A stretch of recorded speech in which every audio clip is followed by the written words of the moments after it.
요한일서 4장 7절에서 12절 말씀을 저와 여러분이 교독해서 읽도록 하겠습니다. 사랑하는 자들아, 우리가 서로 사랑하자. 사랑은 하나님께 속한 것이니 사랑하는 자마다 하나님으로부터 나서 하나님을 알고 사랑하지 아니하는 자는 하나님을 알지 못하나니 이는 하나님은 사랑이심이라. 하나님의 사랑이 우리에게 이렇게 나타난 바 되었으니 하나님이 자기의 독생자를 세상에 보내심은 그로 말미암아 우리를 살리려 하심이라. 사랑은 여기 있으니 우리가 하나님을 사랑한 것이 아니요 하나님이 우리를 사랑하사 우리 죄를 속하기 위하여 화목제물로 그 아들을 보내셨음이라. 사랑하는 자들아, 하나님이 이같이 우리를 사랑하셨은즉 우리도 서로 사랑하는 것이 마땅하도다. 어느 때나 하나님을 본 사람이 없으되 만일 우리가 서로 사랑하면 하나님이 우리 안에 거하시고 그의 사랑이 우리 안에 온전히 이루어지느니라. 아멘. 함께 기도하겠습니다. 사랑의 주님, 감사합니다. 오늘도 거룩한 주일 주님 앞에 나와 예배하게 하시고 하나님을 찬양하며 하나님만 바라보는 시간 허락해 주심에 감사합니다. 하나님, 이 시간이 우리에게는 큰 은혜의 시간이 되게 도와주시고 하나님께 온전히 영광을 올려드리는 기쁨의 시간이 되도록 주여 역사하여 주시옵소서. 성령 하나님, 우리를 다스려 주시고 우리가 함께 말씀을 읽고 나눌 때에 이 말씀이 깨달아지게 하시며 이 말씀대로 살아갈 힘과 능력을 공급받는 시간 되도록 주여 축복하여 주시옵소서. 이 시간 함께 하실 하나님을 기대하며 예수님의 이름으로 기도합니다. 아멘. 오늘은 본문의 11절 말씀에 나오는 그 구절 그대로 우리도 서로 사랑하는 것이 마땅하도다 라는 제목으로 함께 하나님 말씀을 상고하고자 합니다. 지난주에 이어서 오늘도 성탄에 대한 말씀을 좀 나누려고 합니다. 여러분은 성탄절을 어떤 날이라고 생각을 하십니까? 누군가가 여러분에게 성탄절은 어떤 날인가, 크리스마스는 어떤 날인가 질문한다면 뭐라고 대답하시겠습니까? 우리는 흔히 성탄절을 2000년 전 유대 땅 베들레헴에 아기 예수님이 태어나신 날이다 이렇게 설명을 합니다. 이것은 부인할 수 없는 역사적인 사실이죠. 그런데 오늘 본문에서 사도 요한은 이 성탄을 조금 다른 각도에서 바라봅니다. 단순히 아기 예수님께서 태어나셨다라는 이 사건을 넘어서서 그 사건 속에 담긴 의미가 무엇인가 하는 것을 우리에게 들려주는데요. 오늘 본문 9절을 함께 다시 한 번 더 읽어보겠습니다. 9절입니다. 시작. 하나님의 사랑이 우리에게 이렇게 나타난 바 되었으니 하나님이 자기의 독생자를 세상에 보내심은 그로 말미암아 우리를 살리려 하심이라. 아멘. 사도 요한은 성탄을 뭐라고 정의하고 있습니까? 성탄은 보이지 않던 하나님의 사랑이 우리에게 나타낸 바 된, 우리에게 나타난 사건이다 이렇게 이야기를 하고 있습니다. 여러분, 나타났다라는 말이 무슨 뜻입니까? 그 이전까지는 이 하나님의 사랑이 우리의 눈에 보이지 않았다라는 거예요. 우리가 하나님은 사랑이시다라고 이야기를 하지만 사실 그 사랑은 너무나 추상적이고 막연했습니다. 손에 잡히는 것도 아니고 눈에 보이지도 않습니다. 그렇다 보니까 때로 어려움이 찾아올 때면 하나님이 정말로 나를 사랑하시는가라는 의심이 들기도 합니다. 그런데 그런 보이지 않는 하나님이 우리가 눈으로 볼 수 있고 손으로 만질 수 있는 형태로 그 사랑을 보여주셨습니다. 사람의 몸을 입고 인간의 역사 속으로 그 사랑이 들어오신 것입니다. 하나님은 말씀으로만 내가 너를 사랑한다 말씀하시지 않으시고 자신의 전부이자 자신의 사랑이신 예수 그리스도를 눈에 보이는 사람의 몸을 입혀서 우리 가운데로 보내주셨습니다. 그래서 9절을 보면 이 사랑이 어디에 나타났다 말씀하고 있습니까? 이 독생자를 세상에 보내셨다라고 말씀합니다. 하나님은 자신의 사랑을 어느 먼 우주의 어떤 공간에 따로 이렇게 보내놓으시고 그래서 그곳을 아주 경건하고 거룩하게 만드셔서 자, 내 사랑을 경험하고 싶은 사람은 모두 이리로 와야 된다 이렇게 말씀하신 것이 아니라 죄 많고 상처 많고 여전히 미움과 다툼이 가득한 이 세상 한복판으로 그 사랑을 보내주셨습니다. 자, 그러면 여기서 본질적인 질문 하나를 좀 던져보겠습니다. 하나님은 왜 그토록 귀한 독생자 예수님을 이 세상 가운데 보내셨습니까? 이 질문에 대해서 사도 요한은 본문 10절에서 이렇게 설명을 합니다. 사랑은 여기 있으니 우리가 하나님을 사랑한 것이 아니요 하나님이 우리를 사랑하사 우리 죄를 속하기 위하여 화목제물로 그 아들을 보내셨습니다. 사도 요한은 이 10절에서 굉장히 충격적인 단어 하나를 이야기를 하고 있습니다. 바로 화목제물이라고 하는 단어입니다. 우리는 제사를 드리지 않기 때문에 이 단어가 주는 그 의미에 대해서 깊이 이해하지 못하는데, 사실 이 화목제물이라는 단어는 굉장히 끔찍한 단어입니다. 화목제물이라는 것은 죄로 인해서 하나님과 원수된 우리를 하나님과 화해시키기 위하여서 우리를 대신해서 피를 흘리고 죽어야 하는 그 희생제물을 의미합니다. 우리는 그림이나 어떤 만화나 영화 같은 곳에서 아기 예수님이 말 구유에 누워서 자고 계시는 모습을 보면 참 평화롭다, 참 아름다워 보인다, 이렇게 생각이 들지만, 사실 이 아기 예수님이 누워 계시는 이 말구유, 나무로 된 말구유를 영적인 시선으로 바라본다면 그 나무 구유 너머에 뭐가 보이냐면 나무 십자가가 보이는 겁니다. 예수님은 이 땅에 축하를 받기 위해서 오신 것이 아니죠. 대접을 받기 위해서 오신 것도 아닙니다. 죄인인 저와 여러분을 위하여서 그 죄값을 치르기 위해서 십자가라는 제단 위에 자신의 몸을 드리기 위하여 화목제물로 오셨습니다. 그래서 9절 마지막을 보면 우리를 살리려 하심이라 라고 말씀하는 거예요. 이미 하나님과의 관계가 단절되어서 영원히 죽을 수밖에 없는 우리를 살리기 위해서 예수님을 화목제물로 이 땅에 보내주신 날, 그날이 우리가 기뻐하는 성탄절이다라는 겁니다. 그런데 여기서 한 가지를 더 살펴보면 10절을 다시 보시면 사랑은 여기 있으니 우리가 하나님을 사랑한 것이 아니요 하나님이 우리를 사랑하사라고 말씀을 합니다. 이 말씀이 우리에게는 얼마나 큰 위로가 되는지 모릅니다. 세상의 모든 종교는 사람이 신을 찾아갑니다. 사람이 정성을 바치고 사람이 자신의 사랑을 들여서 신의 마음을 감동시키는 것, 이것이 세상의 종교예요. 그런데 기독교는 다릅니다.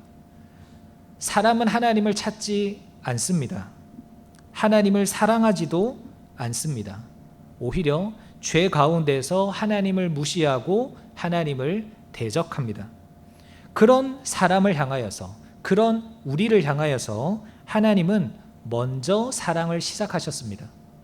자격 없는 우리를 살리기 위해서 하나님이 먼저 우리에게 찾아오셨고, 우리가 구하기도 전에 그 아들 예수님을 우리에게 내어주셨습니다. 이것을 우리는 은혜라고 부르죠. 받을 자격 없는 우리가 큰 사랑을 받은 것, 이것을 우리는 은혜라고 부릅니다. 이런 의미에서 성탄은 은혜의 날입니다. 이토록 엄청난 사랑을 자격 없는 우리가 받은 은혜의 날이기 때문입니다. 자, 그렇다면 이런 은혜를 받은 우리는 어떻게 살아가야 합니까? 사도 요한이 이렇게 성탄의 의미를 설명을 해준 이후에 하나님께서 우리에게 성탄을 허락하신 궁극적인 이유, 우리에게 무엇을 기대하시는가 하는 것을 11절에 이야기하고 있습니다. 한번 다 같이 한번 읽어보겠습니다. 11절입니다. 시작. 사랑하는 자들아, 하나님이 이같이 우리를 사랑하셨은즉 우리도 서로 사랑하는 것이 마땅하도다. 아멘. 성경은 우리에게 너희가 서로 사랑을 해보는 것을 한번 시도해보면 좋겠다, 한번 노력해보면 참 좋겠다, 이렇게 권유하지 않습니다. 사랑하는 것이 마땅하다, 그것이 당연한 일이다 라고 선언할 뿐입니다. 이것은 우리가 큰 사랑을 입은 자로서, 하나님의 은혜를 받은 자로서 마땅히 행해야 할 의무이자 책임이다라는 겁니다. 내가 너희를 살리기 위해서 내 아들을 주었는데 너희가 그 사랑을 받았다라는 것을 믿는다면 이제 너희는 너희 옆에 있는 형제 자매들을 사랑하면서 살아라. 이것이 나의 사랑을 받은 자의 마땅한 삶의 반응이다 라고 하나님은 말씀하고 계시는 겁니다. 어떻습니까, 여러분? 이 말씀에 동의가 되십니까? 내가 하나님께로부터 사랑을 받았기 때문에 네, 주님, 저도 그 사랑받은 사람으로서 그렇게 사랑하며 살겠습니다. 이런 결단이 되십니까? 아니면 또 똑같은 얘기구나. 또 사랑하며 살라는구나. 라면서 부담이 되십니까? 하나님은 우리에게 부담을 주기 위해서 말씀을 주신 것이 아닙니다. 하나님은 오히려 우리의 짐을 덜어주시는 분이지 우리에게 짐을 지우시는 분이 아니에요. 이런 의미로 하나님께서 우리에게 서로 사랑하라 말씀하시는 것은 우리에게 사랑이라고 하는 짐을 지워주기 위함이 아니라 이 말씀에 순종하여서 형제를 사랑할 때에 하나님께서 우리에게 허락하시는 놀라운 영적인 선물과 복이 있기 때문에 사랑하라고 명령하시는 겁니다. 이런 차원에서 형제 사랑은 의무이기도 하지만 동시에 하나님의 복을 누리는 축복의 통로가 됩니다. 그렇다면 과연 우리가 서로 사랑할 때 하나님은 어떤 은혜를 부어주시는가?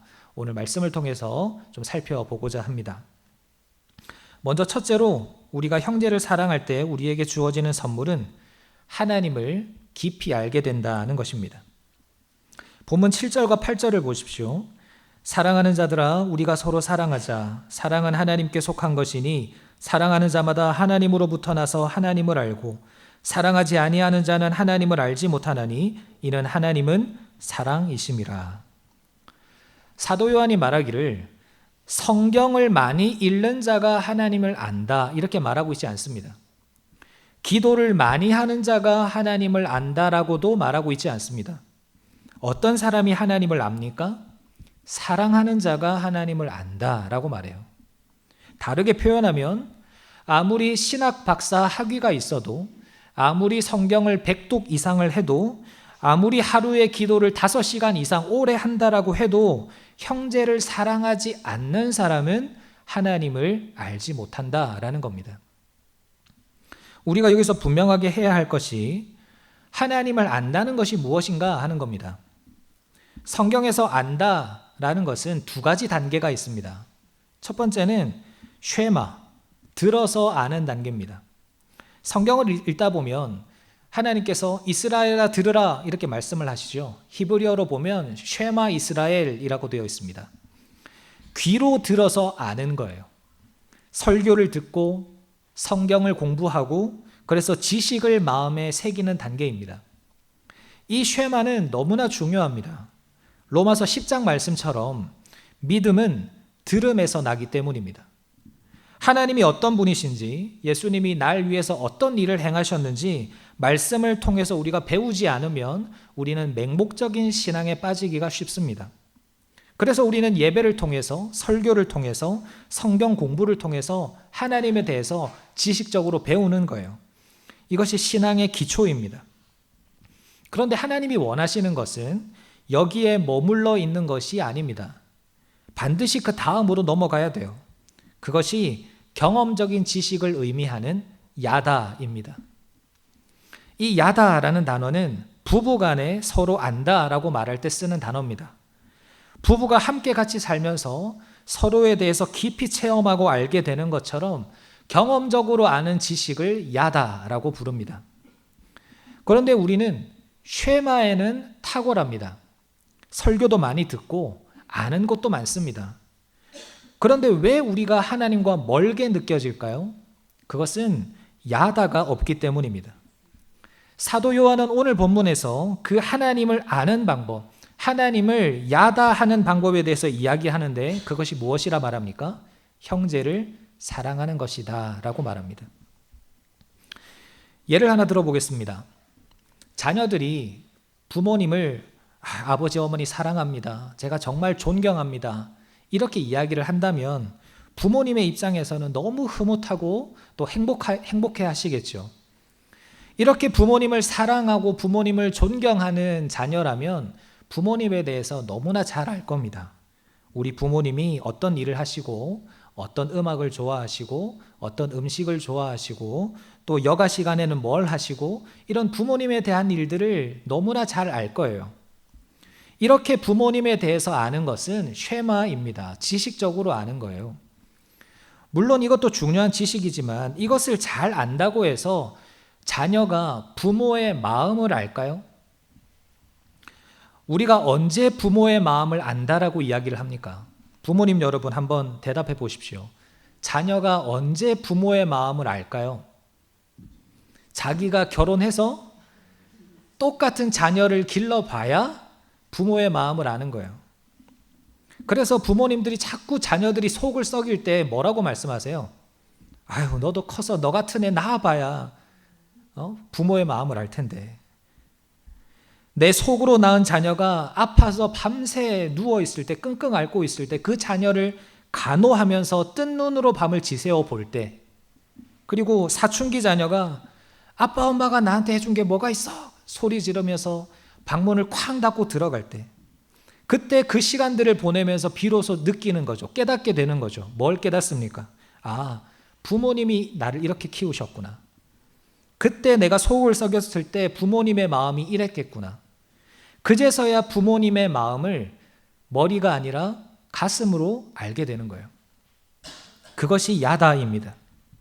신앙도 마찬가지입니다. 우리가 설교나 성경 공부들을 통해서 하나님은 사랑이라고 배웁니다. 이건 쉐마예요. 지식입니다. 그런데 그것만으로는 하나님의 사랑을 다 알 수가 없습니다. 언제 알게 됩니까? 내가 직접 내 주변에 있는 내 형제 자매를 사랑해 볼 때, 나를 힘들게 하는 그 사람을 내가 사랑하려고 노력할 때, 도저히 용서가 안 되는 그 사람을 내가 사랑하기 위해서 몸부림칠 때, 그때 비로소 하나님의 사랑을 알게 되는 거예요. 그 사람을 품기 위해서, 그 사람을 사랑하기 위해서 내가 정말로 내 자존심도 꺾어보고 억울한 것도 참아보고 때로는 손해를 좀 당해보면서까지 그 사랑을 사랑하려 하다 보면 우리는 이렇게 말하게 됩니다. 하나님, 왜 이렇게 힘들죠? 저 사람은 왜 이렇게 안 변합니까? 왜 저렇게 나에게 나쁘게 하는 저 사람을 왜 사랑해야 되죠? 하면서 뭘 깨닫는 거예요? 하나님께서 우리에게 말씀하시는 바를 깨닫게 됩니다. 그게 내 마음이다. 네가 나에게 등을 돌릴 때 내 마음이 그렇게 마음이 아팠다. 네가 여전히 변하지 않고 세상을 선택할 때도 나는 너가 그렇게 하는 것처럼 그렇게 너를 기다렸어. 그때 비로소 우리는 하나님을 알게 됩니다. 아, 하나님이 우리를 이렇게 사랑하셨구나. 하나님이 나를 이렇게 기다려 주셨구나. 하나님의 사랑이라는 것이 이렇게 깊고 넓은 것이었구나. 그제서야 하나님의 사랑을 온몸으로 깨닫게 되는 겁니다. 사랑하는 성도님 여러분, 하나님을 정말로 깊이 알아가기를 원하십니까? 형제를 사랑하는 자리로 나아가시기를 바랍니다. 혹시라도 내 곁에 사랑하기 힘든 분이 계시다면 그 사람은 하나님이 나에게 힘들게 하기 위해서 보내주신 사람이 아니라 뭐 하기 위해서 보내주신 사람이에요? 우리에게 하나님의 마음을 알게 하기 위해서 보내주신 사람이라는 것을 기억하시기를 바랍니다. 그 사람을 내 앞에서 사라지게 해달라고 기도하지 마시고 사랑하려고 애써 보십시오. 말씀을 붙들고 그를 사랑하기 위해서 애쓰는 그 치열한 우리의 삶의 자리 속에서 우리는 하나님의 마음을 더 깊이 알아갈 수가 있는 것입니다. 이번 성탄절에 사랑의 실천을 통해서 하나님을 더 깊이 알아가는 은혜를 누리게 되시기를 주님의 이름으로 축원합니다. 둘째로 우리가 형제를 사랑할 때 우리에게 주어지는 선물은 하나님이 우리 안에 거하신다라는 것입니다. 오늘 본문 12절을 함께 읽어보겠습니다. 시작. 어느 때나 하나님을 본 사람이 없으되 만일 우리가 서로 사랑하면 하나님이 우리 안에 거하시고 온전히 이루어지느니라. 아멘. 사도 요한은 하나님의 사랑이 내 안에 거하신다 이렇게 말하지 않고 어디 안에 거하신다 말을 해요? 우리 안에 거하신다라고 말하고 있습니다. 이것이 참 별것 아닌 것처럼 보이지만 상당히 중요한 부분입니다. 우리는 신앙생활을 개인적인 것이라고 생각할 때가 많습니다. 내가 예수를 믿고 내 안에 성령님이 역사하셔서 내가 그렇게 구원받아서 내가 천국 가면 된다. 이렇게 생각하기가 쉬운데요. 틀린 말은 아닙니다. 우리가 예수님을 영접하게 되면 성령님은 우리 각 개인, 우리의 마음 가운데 임하시죠. 그런데 하나님의 임재는 여기서 또 한 걸음 더 나아갑니다. 하나님은 하나님의 성전인 우리 안에도 임하시지만 동시에 우리 공동체 안에도 임하십니다. 이번에도 예를 한번 들어보겠습니다. 어느 교회에 두 집사님이 계세요. 두 분 모두 정말 말씀을 배우기에 열심을 내시고 또 기도도 뜨겁게 하시고 하나님을 사랑하는 마음으로 봉사도 참 열심히 하십니다. 개인적으로 보면 두 분이 모두 다 너무 훌륭하신 분들이에요. 자, 그런데 어느 날 두 분이 나란히 설거지를 하게 될 일이 생겨가지고 이 주방에서 두 분이 나란히 이렇게 서서 설거지를 하고 계셨어요. 그런데 이 두 분 사이에 대화가 없어요. 냉랭해요. 서로 눈도 마주치지 않습니다. 그리고 속으로는 옆에 있는 이 사람을 자꾸 판단하고 미워합니다. 분명 같은 시간, 같은 공간에서 같은 봉사를 하고 있는데 이런 관계가 이루어지고 있다라고 한다면 이 관계 속에 하나님이 계신다라고 말할 수 있나요? 하나님이 내 안에 임재하시는 일에는 우리가 관심이 많습니다. 그래서 우리가 말씀도 열심히 읽고 기도도 열심히 하죠. 그런데 그 일들이 끝나고 나면 이상하게도 내 안에는 기쁨과 평안보다는 피곤과 짜증이 막 몰려옵니다. 왜 그럴까요? 내 안에 하나님이 계실지는 몰라도 우리 안에 하나님이 계시지 않기 때문일 수 있습니다. 각자는 하나님을 위해서 일한다, 하나님을 위해서 살아간다라고 말하지만 정작 공동체 안에서 사랑이 깨어지다 보니까 하나님께서 그 공동체 안에 머무실 공간이 없는 거예요. 하나님은 하나님을 위하여 일하는 사람들이 있는 곳에 임하십니다. 그런데 그보다 더 우리가 먼저 기억해야 할 것은 하나님은 사랑이시기 때문에 사랑이 있는 곳에 임하신다라는 거예요. 아무리 화려한 일을 해도 아무리 대단한 일을 해도 그 안에 사랑이 없고 미움과 분열만이 가득하다면 그곳에는 하나님이 역사하실 수가 없습니다. 그렇기 때문에 아이러니하게도 가장 열심히 있는 사람이 가장 건조할 수 있어요. 가장 뜨거운 교회가 가장 차가울 수가 있습니다. 하나님의 임재의 비결은 다른 것이 아닙니다. 간단합니다. 무엇입니까? 사랑하는 것입니다. 일보다 사랑이 먼저입니다. 옳고 그름을 따지는 것보다 우리가 하나 되어서 서로 사랑하는 것이 먼저라는 것입니다. 내가 억울해도 형제를 용서하는 것이 우선이고 자존심이 상해도 내가 먼저 손 내미는 것이 먼저입니다. 그렇게 우리 안에 사랑이 흘러갈 때에 우리 공동체는 하나님이 임하시는 거처가 되는 거예요. 사랑하는 여러분, 하나님이 내 안에 계시다라는 것에만 만족하지 마시기를 바랍니다. 우리 교회 안에, 우리 공동체 안에 하나님이 임재하시도록 서로 사랑해야 합니다. 이 세상 사람들에게 보이지 않는 하나님을 어떻게 증거할 수 있겠습니까? 요한복음 13장 35절 말씀에 너희가 서로 사랑하면 이로써 모든 사람이 너희가 내 제자인 줄 알리라. 세상 사람들은 우리가 성경을 얼마나 많이 아는지, 기도를 얼마나 오래 하는지, 얼마나 화려하고 웅장한 예배당을 건축했는지 관심 없습니다. 사람들은 우리가 서로 사랑할 때 우리 안에서 하나님을 보게 됩니다. 왜냐하면 우리가 사랑할 때에 그 속에 하나님이 임재하시기 때문입니다. 그래서 그 안에 임재하시는 하나님을 세상 사람들도 보게 되는 거예요.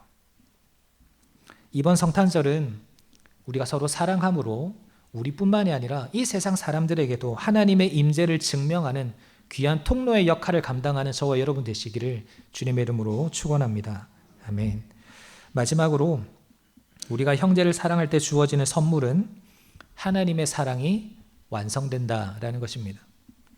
12절 하반절을 보면 우리가 서로 사랑하면 그의 사랑이 우리 안에 온전히 이루어지느니라 라고 말씀합니다. 여기서 온전히 이루어진다라는 말은 헬라어로 텔레오라고 하는데요. 완성하다, 완벽하다, 성취하다, 열매를 맺다 이런 의미입니다. 그런데 좀 이상하죠? 하나님의 사랑은 그 자체로 이미 완벽하지 않습니까? 그런데 왜 우리가 서로 사랑해야 하나님의 사랑이 완성된다라고 이야기를 합니까? 하나님의 사랑이 부족해서 그런 걸까요? 이런 생각이 들 수 있지만 아닙니다. 하나님의 사랑은 아까 말씀드린 대로 그 자체로 완전합니다. 완벽합니다. 그런데 그 사랑에는 특징이 하나 있습니다. 그게 뭐냐면 흘러야 된다라는 거예요. 이 원리를 가장 잘 설명해 주는 것이 이스라엘에 있는 두 바다의 비유입니다. 이스라엘의 지리를 잘 아시거나 성지순례를 다녀오신 분들은 잘 아시겠지만 이스라엘에는 그 북쪽에 갈릴리 호수와 남쪽에 사해라는 두 개의 큰 물줄기가 있습니다. 편의상 갈릴리 호수도 이제 성경에서는 갈릴리 바다라고 표현을 하니까, 그리고 사해도 죽은 바다라는 뜻이니까 편의상 바다라고 부르겠습니다. 이 두 바다는요, 똑같은 물을 공급을 받습니다. 그 이스라엘 북쪽에 있는 헐몬산, 저기 빨갛게 동그라미 쳐져 있는 저 헐몬산에서 눈이 녹은 물이 이렇게 물줄기를 타고 이제 북쪽 요단강을 타고 갈릴리 바다로 흘러 들어와요. 그리고 갈릴리 바다로 들어온 그 물이 다시 남쪽 요단강을 타고 사해로 흘러갑니다. 그러니까 공급원은 똑같아요. 똑같은 물을 공급을 받는 겁니다. 그런데 이 두 바다의 물의 상태는 완전히 다릅니다. 갈릴리 바다는 물이 맑고 물고기가 풍성하게 살고 생명이 넘칩니다. 여기 보이시는 물고기 보이시나요? 이게 베드로 물고기라고 해서 여기 이 갈릴리 바다에서 많이 잡히는 물고기라고 합니다. 그러니까 예수님의 사역 대부분이 이 근방에서 일어났고, 실제로 베드로가 그물이 찢어질 정도로 물고기를 잡은 바다가 갈릴리 바다예요. 그런데 사해는 어떻습니까? 여기 오른쪽에 보시면 저기 하얗게 보이는 것이 다 소금입니다. 겉으로는 깨끗해 보여도 염분이 일반 바다의 10배 이상 되다 보니까 물고기가 살 수도 없고 그 물을 마실 수도 없습니다. 왜 이런 차이가 생겼습니까? 이유는 간단합니다. 갈릴리 바다는 헐몬산으로부터 물을 받아서 사해 쪽으로 흘려보냅니다. 위쪽 요단강을 통해서 들어온 만큼 똑같이 아랫 요단강으로 흘려보냅니다. 반면에 사해는 어떻습니까? 사해는 받기만 합니다. 흘러나가는 길이 없습니다. 모든 물을 받아서 자기 안에 가두어 둡니다.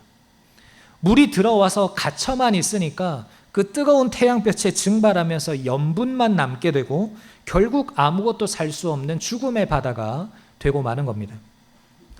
여러분, 이것이 사랑의 원리입니다. 하나님의 사랑은 흐르는 물과 같습니다. 2000년 전에 하나님은 예수 그리스도라는 생명수를 이 땅에 흘려보내 주셨습니다. 그 십자가에서 흘러나온 그 큰 사랑과 은혜가 오늘날 우리에게까지 흘러 들어왔습니다. 우리 모두는 하나님의 사랑을 받은 사람이에요. 그런데 하나님께서 왜 우리에게 그 사랑을 주셨습니까? 말 그대로 우리를 너무 사랑하셔서 우리에게 사랑을 주신 것도 있지만 우리 안에 그 사랑을 가두어 두라고 주신 것이 아닙니다. 우리는 사랑의 통로가 되어야 합니다. 나는 하나님의 사랑을 받은 사람이지만 그 사랑을 흘려보내지 않고 내 옆에 있는 형제 자매들을 미워하고 용서하지 않으면 나는 영적인 사해가 되는 겁니다. 물이 고이면 썩어버리듯이 사랑도 고이면 변질됩니다. 사랑을 많이 받았지만 형제나 친구와 나누는 법을 배우지 못한 자녀, 그 자녀는 이기적이 되고 감사할 줄 모르게 되죠. 우리도 마찬가지입니다. 우리도 사랑을 받기만 하고 주변 사람들에게 이 사랑을 나누지 않으면 이 사랑과 은혜가 내 안에서 썩어요. 그래서 교만이라는 이름으로, 고집이라는 이름으로, 불만이라는 이름으로 자꾸 내 안에서 변질되어 가는 겁니다. 왜 하나님의 사랑을 이미 받았고 또 신앙생활을 오래 했음에도 불구하고 기쁨이 없고 늘 답답하고 공허하고 생명력이 없는 이유가 무엇일까요? 사랑이 들어오는 입구는 있지만 출구는 막혀 있기 때문일지도 모릅니다. 그런데 반대로 내가 원수 같은 사람이라고 할지라도 그 사람을 용서하고 그 사람을 사랑하기로 결단하고 그 사람을 위해서 기도하기로 결단을 하면 내 안에 어떤 변화가 일어납니까? 내 마음이 갈릴리 바다처럼 되는 거예요. 물이 흘러나가면 새로운 물이 채워지듯이 내가 사랑을 흘려보내면, 사랑을 베풀면 하나님께서 더 크고 신선한 사랑과 은혜를 우리에게 부어주시는 것입니다. 이것을 보면서 하나님이 뭐라고 말씀하신다고요? 하나님의 사랑이 우리 안에 온전히 이루어졌다라고 말하는 겁니다. 여러분 솔직히 한번 대답을 해보시겠습니까? 마음속으로. 누군가를 미워하는 것이 쉽습니까? 사랑하는 것이 쉽습니까? 말씀을 준비하면서 곰곰이 묵상을 해보는데요, 우리는 사랑하는 게 힘들다고 생각을 하죠. 자꾸 손해보는 것 같고 자존심도 상하고, 그래서 사랑하는 게 더 힘들다 생각합니다. 자, 그런데 여러분, 그리스도인에게 있어서 미워하는 게 정말 힘든 일이란 거 아십니까? 누군가를 정말 죽도록 미워해 보신 적 있나요? 미워하려면 엄청난 에너지가 듭니다. 밥맛도 떨어지고요, 잠도 잘 안 오고요, 문득문득 내 마음에 화가 자꾸 일어나고, 그래서 내 마음이 정말 무거워지고 힘들어집니다. 우리 생각으로는, 머리로는 내가 미워할 만한 저 사람을 미워하니까 나는 별로 힘이 안 들 거라 생각해요. 속이라도 시원할 거라고 생각해요. 그런데 미움이 우리 안에 들어오면 힘들어져요. 왜 그런지 아십니까? 우리 안에 누가 계시기 때문이죠? 성령 하나님이 계시기 때문입니다. 성령님께서 우리 안에서 하나님의 사랑을 계속 흘러가도록 내 안에 일하고 계시는데, 우리가 미움이라는 것으로 그 물줄기를 막아버리니까 내 영혼 안에서 충돌이 일어나면서 불편해지고 힘들어지는 거예요. 그래서 내가 누군가를 미워하기 시작하면 그 사람이 힘든 게 아니고 내가 힘들어요. 내가 답답합니다. 하나님은 우리가 누군가를 괴롭게 하기 위해서 원수를 사랑하라 말씀하신 것이 아니에요. 우리가 살게 하기 위해서 사랑하라 말씀하시는 겁니다. 사해가 아니라 갈릴리 바다처럼 생명력이 넘치는 사람이 되게 하기 위해서 사랑하라 말씀하시는 거예요. 여러분, 다가오는 성탄을 기다리시면서 사해 같은 바다가 되시겠습니까? 아니면 갈릴리 바다 같은 바다가 되시겠습니까? 하나님께 받은 그 사랑을 가두어 두지 마십시오. 흘려보내시기를 바랍니다. 우리 가족들에게, 또 우리 교회 안에 있는 믿음의 동역자들에게, 직장 동료들에게, 내 집의 주변의 이웃들에게 이 사랑을 흘려보내시기를 바랍니다. 우리가 서로 사랑할 때에 십자가에서 시작된 그 사랑이 우리를 통하여 우리 주변에 흘러가게 될 것이고, 그때 비로소 하나님의 사랑은 우리를 통하여 완성이 될 것입니다. 말씀을 마무리하겠습니다. 이제 다음 주가 벌써 예수님 오심을 기뻐하는 성탄입니다. 성탄은 단순히 예수님이 태어나셨다라는 그 생일을 축하하는 날이 아닙니다. 보이지 않던 하나님의 사랑이 우리에게 나타난 사건이고, 그 사랑을 받은 우리가 서로 사랑하는 것을 통해서 그 사랑을 완성해 가는 날입니다. 설교를 마무리하면서 시 하나를 읽어 드리려고 합니다. 설교를 준비하면서 이제 읽게 된 책 중에 이 시가 있길래 제가 좀 가지고 와 봤습니다. 아프리카 르완다에서 의료 선교를 하셨던 케니스 모이나 박사님의 시인데요. 보통 우리가 사랑이라고 하면 고린도전서 13장을 떠올리기가 쉽습니다. 그런데 이분은 갈라디아서 5장에 성령의 9가지 열매를 묵상하다가 이 9가지 열매가 결국은 하나의 열매, 사랑의 열매라는 것을 깨닫고 이 시를 지으셨다라고 합니다. 제목이 사랑에 관한 시, 이렇게 부를 수 있겠는데요. 내용이 이렇습니다. 희락은 기뻐 뛰노는 사랑이고 화평은 조용히 머무는 사랑입니다. 오래 참음은 모든 시련과 환난 속에서 끝까지 견디는 사랑입니다. 자비는 죄가 아닌 모든 것에 양보하는 사랑입니다. 양선은 내면의 그리스도께로부터 흘러나오는 행동하는 사랑입니다. 충성은 살아계신 그리스도를 바라보는 사랑의 눈입니다. 온유는 싸우지 않고 갈보리 십자가 앞에 겸손히 엎드리는 사랑입니다. 절제는 멍에를 메고 그리스도의 다스림에 순종하는 사랑입니다. 그리스도는 사랑 그 자체이시며 사랑은 우리 영혼에 거하시는 그리스도이시기 때문입니다. 예수님은 우리 눈에 보이게 이 땅에 나타나신 하나님의 사랑입니다. 우리가 서로 사랑하는 것은 그 사랑이신 예수님이 우리 안에 거하고 계시다라는 증거입니다. 따라서 예수님을 믿는 우리는 서로 사랑하는 것이 마땅합니다. 올 한 해가 가기 전에 사랑을 선택하는 우리가 되기를 바랍니다. 우리의 사랑을 통해서 우리 안에 가두어 두지 않고 흘려보내는 그 사랑을 통해서 우리가 머무는 모든 자리에 하나님의 사랑이 완전히 이루어지게 되는 그 귀한 은혜가 있기를 주님의 이름으로 축원합니다. 아멘. 말씀하세요.